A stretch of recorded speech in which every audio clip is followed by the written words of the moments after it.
This episode of Indie Mogul is brought to you by Squarespace. You were lighting it on the fly? Yes, we did everything with practicals because we needed to see 360. What was new to me was to change them so much during the shot. I was like, wow, I'm just gonna have to create a very safe container for him to do all this. What's going on, Indie Mogul? Today I'm here with Natasha Braier, the cinematographer behind Neon Demon and Gloria Bell, and most recently the movie Honey Boy. Today we're going to talk about Honey Boy and break into a little bit of the visual style and the cinematography that went into the movie. Natasha, how did you find the visual style for Honey Boy? I think we arrived at that through the filming. We had to approach the camera pretty much like a documentary. We're just gonna really follow their lead, we're gonna let them dance and we're gonna capture that. We wanted the camera to be very free and kind of human, very much in the world of almost documentaries, where we're not anticipating, choreographing or manipulating reality, more like capturing something. So we wanted to let them to be super free and try different things and just capture that. So there was a previous rough planning of where we were going to be with the cameras, but that was very, very open. Shia is amazing in the way that he uses the space. You could not really anticipate where he's gonna be. Like you would imagine, well, you're just gonna sit in the bed and have this conversation. And then it's like he comes and like he's moving all over the room and coming out and doing things that are constructing another world, doing things that of course are reflecting the dynamics of the relationships of the characters and how this father doesn't really want to be in the room and is always like on the edge. That's why he's later going to have also post-traumatic stress disorder, not just because of the abuse, but it's like this feeling like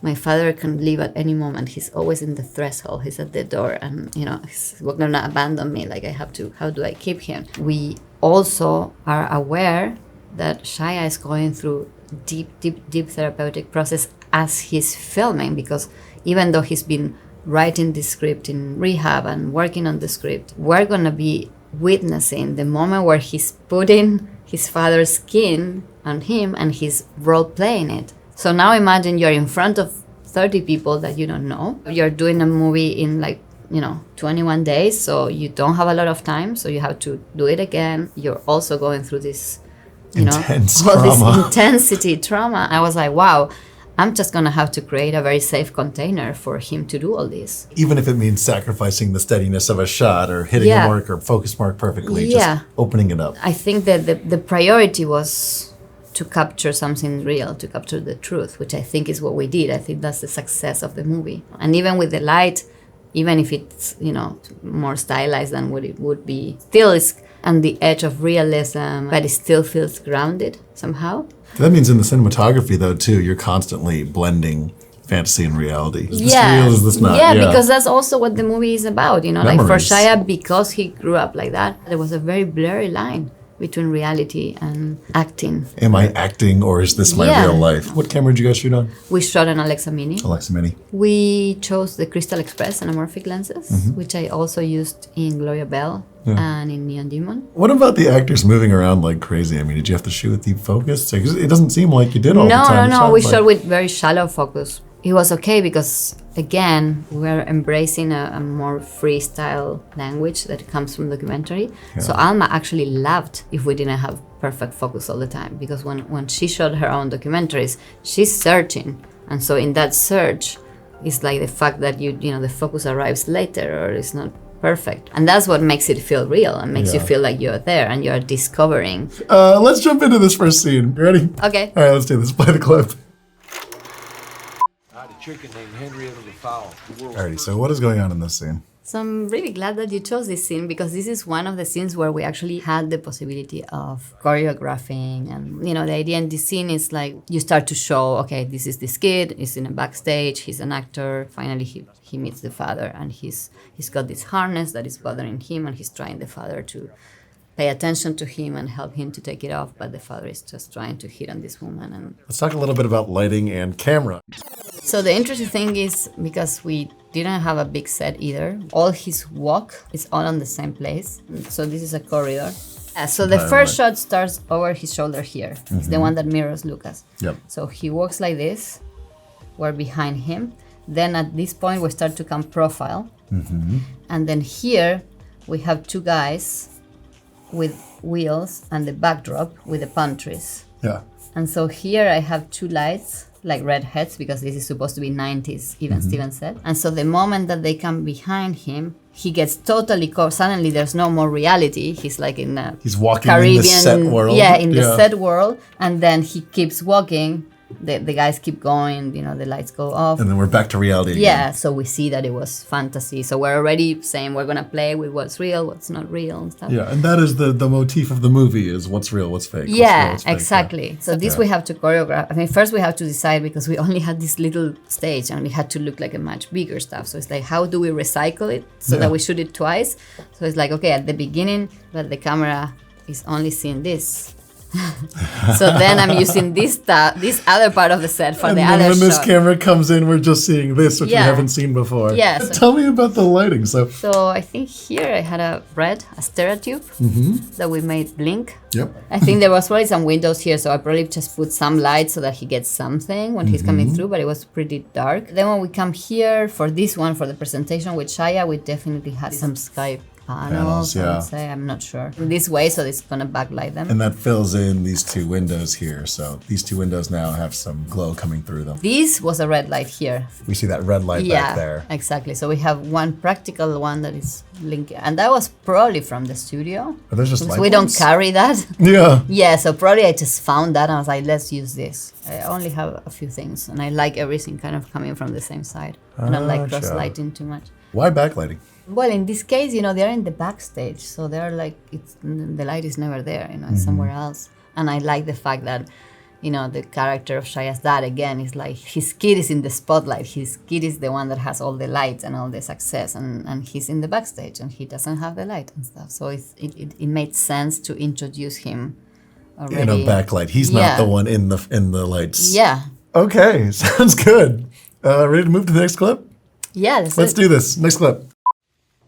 So he's in rehab, you know, having one of, you know, the first lunches alone, and you can see his OCD, you know, with the movie and the stuff, and it's like a very minimal scene where we're just really observing, you know, and Lucas just has to create with very minimal stuff, you know, start to construct the character. What is this? What are you trying to do?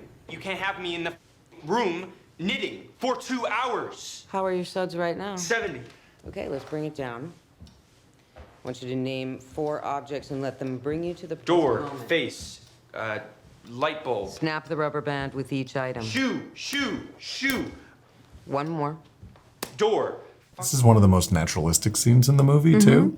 So when it comes to approaching naturalistic scenes, I know a lot of indie filmmakers out there struggle with just how to make daylight scenes look kind of nice and cinematic, or when to use them the way that you do.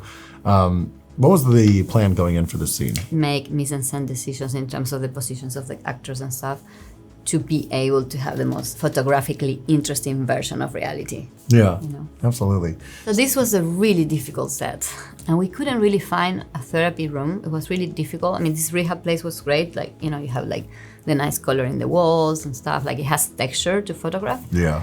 But it's really hard to find a good therapy room. Like, even in real life, like, a therapy room is always going to be very boring. So we were struggling with that. And then we went to this room and we saw that painting.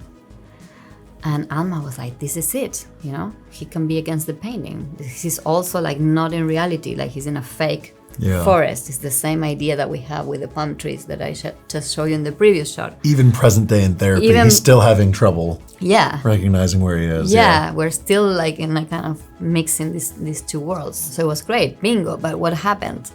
The painting is totally in the wrong place in terms of lighting, and you can't move the painting, it's in the wall. What do you mean by wrong place in terms of Well, lighting? because you always, as a cinematographer, you don't want to have front lighting on things. You want to have side lighting or back lighting, right? So if you have a room, so in our case, we had 1 or 2 windows here, and the painting was here. Oh, so all of the light is just pouring in flat, and you have no windows here or anything like that. So I have the door here that you can see. It's the door that he's going through. Yeah. And here I had a door to some kind of little kitchen area. I need the lights to come from the side. So I have these doors. Okay. So as long as we don't shoot and show that it's a door or not a window, I'm gonna pretend that it's a window. It looks As like you a can window see. is right there on his right. But that's a door. Oh, Yeah, okay. so that's the door. So that door is leading to this area here. Yeah. So what I did is I did a light as soft as I could. And I think I bounced a light into a white board. And then I put a diffusion here. I'm gonna book light. And I have another one that, you know, when he reaches here, you see that he has a little bit of backlight here. So this is creating the soft light that really fills the room. Yeah. And this is creating a hard edge as if the window light is punching in at such an angle that it somehow reaches in. Yeah, and this one is later when I do the shrink. This one is also hitting the shrink. So this window, you're just seeing it, but I just put in this so that it's bright enough so that we see it, but it's not really sending a backlight to her hair. So he walks to the other side. Which is another right there, look. yeah. Would you say it's a good rule of thumb in general to, when you're in a room, you know, try to find your side and your backlight, and then if you're absolutely forced to have to shoot it with some frontal light, Yeah. look for where you can find your side lights. Yeah, that's possible, what yeah. instinctively all the piece we know when we scout and Yeah. you enter in a room and you're like, okay, that's where the windows are, this is where the people like you're always looking for the side or the backlight. You Where's my never want to side? be in the front. Now, real quick, I want to talk to you about our wonderful sponsor, and that is Squarespace. Now, if you've been watching this show, you should know already that our beautiful Indie Mogul website was actually made possible by Squarespace. And your website can be too, because guess what? They already did the heavy lifting when it comes to making a well-designed and functional website. In fact, all you have to do is just pick out a template that speaks to you, rearrange it to your liking to make it a little bit more unique, and boom, just like that, your site is up and running. In fact, they've even got these really handy integrated social media tools so that all of your accounts can actually run through one site seamlessly, which, if you don't know this already, is super handy if you're a freelancer, because you're probably on set working all the time and don't have the time to make your site from scratch. So, head on over to squarespace.com to start your 14-day trial. And if you type in squarespace.com/IndieMogul, you're actually going to receive 10% off your first purchase of a website or domain. And you can actually find a link to that in the description down below. So thank you again to Squarespace. And now back to the episode. That you are the sight gag. Yeah. Okay?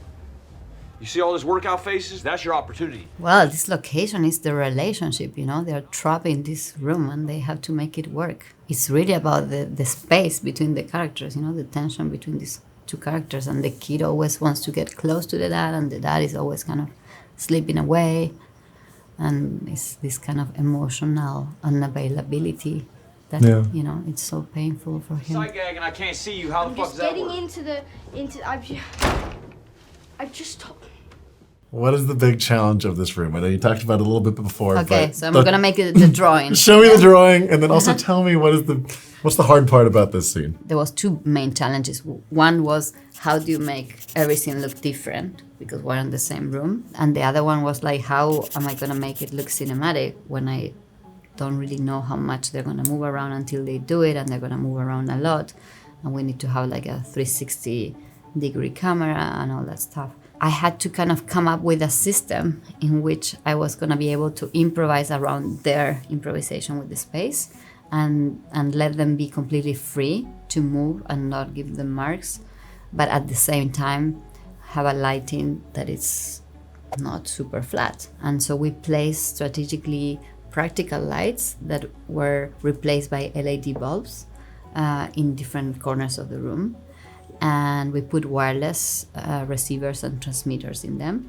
So I could control everything from outside the room. I was looking at my monitor and I had a dimmer board. And depending on what Shia and Noah are doing and how they're moving in the space, I had headsets to communicate with my operator. So my operator is dancing with them in the space.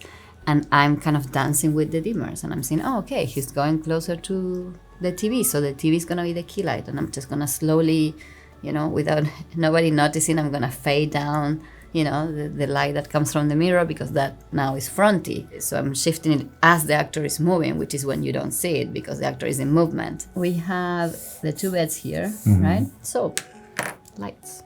This is the no-brainer one. And this has to be here, period. It fits in the story. It has to be there. Yeah. And that's what we thought it was gonna be happening a lot because Yeah. we thought they're gonna be a lot in the bed. So there's a wireless DMX bulb in there. Yes. Okay.